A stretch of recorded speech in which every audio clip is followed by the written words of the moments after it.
السلام علیکم ورحمت الله وبرکاته. ګرانو دوستانو، زما چینل ټکنیکل امید ته بخیر راغلی. زه یم ستاسو ورور ذبیح الله امید. په دې ویډیو کې زده کوو چې څنګه کولی شو د پریمایس ټاسکونه ثبت کړو. نو د دې لپاره چې په دې طریقه باندې پوه شو، نو یوه هیله لرم چې زما چینل در سره سبسکرایب کړئ. که ویډیو مو خوښه شوه لایک کړئ او له نورو ملګرو سره یې شریکه کړئ. راځو په ویډیو باندې شروع کوو. نو ګرانو دوستانو، لومړی به تاسو پلی سټور به خلاص کړئ. چې کله مو پلی سټور خلاص کړ، په پلی سټور کې د فلوټینګ کلاک په نامه باندې به تاسو یو اپلیکیشن ډاونلوډ کړئ. دوستانو، دغه اپلیکیشن به تاسو ډاونلوډ کړئ. دا 1.5 MB دی،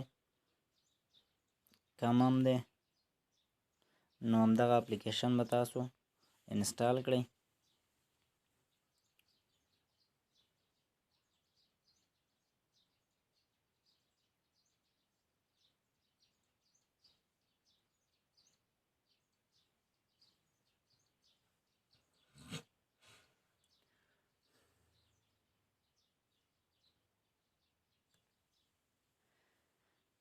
دوستانو، دغه اپلیکیشن انسټالیږي.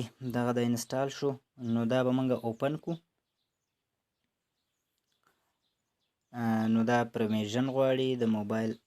اوکې باندې به کلیک کړو او دلته به پرمیژن ورته ورکو، یعنې فلوټینګ کلاک چې دی هغه موږ پیدا کوو دا دی، او دغه ټیک مارک چې دی دا آن کوو ورباندې.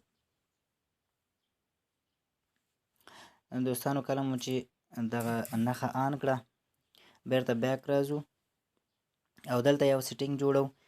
دغه ډسپلی سیکنډز باندې به تاسو دغه نښه چې ده دا به پرې آن کړئ. دا نښه چې کله مو دا آن کړ، نو د دې یوه فایده دا ده چې دلته موږ ته څه شی راغله؟ ثانیه‌ګر موږ ته لاسته راغله. نو د پریمیس هغه ټاسکونه چې دي، سوالونه د ګیرولو لپاره دغه ثانیې چې دي دا ډېرې مهمې دي، ځکه موږ باید لکه په 7 بجو کې سوال راځي، نو موږ باید حتمي هغه 1 ثانیه یا 2 ثانیې مخکې سرچ ورکړو. نو که چېرته 1 ثانیه هم په له 7 څخه واوړي یا 2 ثانیې واوړي، نو موږ ته سوال نه راځي. نو وجه همدا ده. د دې لپاره ښه طریقه دا ده چې موږ دلته فلوټینګ کلاک اپلیکیشن چې دی دا انسټال کړو. چې کله مو دا انسټال کړ، نو دا زموږ د موبایل په سکرین باندې پاتې کیږي. اوس موږ راځو پریمیس اپلیکیشن خلاصو. تاسو ګورئ دوستانو، د پریمیس اپلیکیشن له پاسه دا ساعت راغلی دی. اوس موږ ته معلومیږي چې فرضاً 11 بجې 30 دقیقې او 4 یا 5 ثانیې دي. نو چې کله هم 58 یا 59 ثانیې کېدلې، موږ ورته سرچ ورکوو.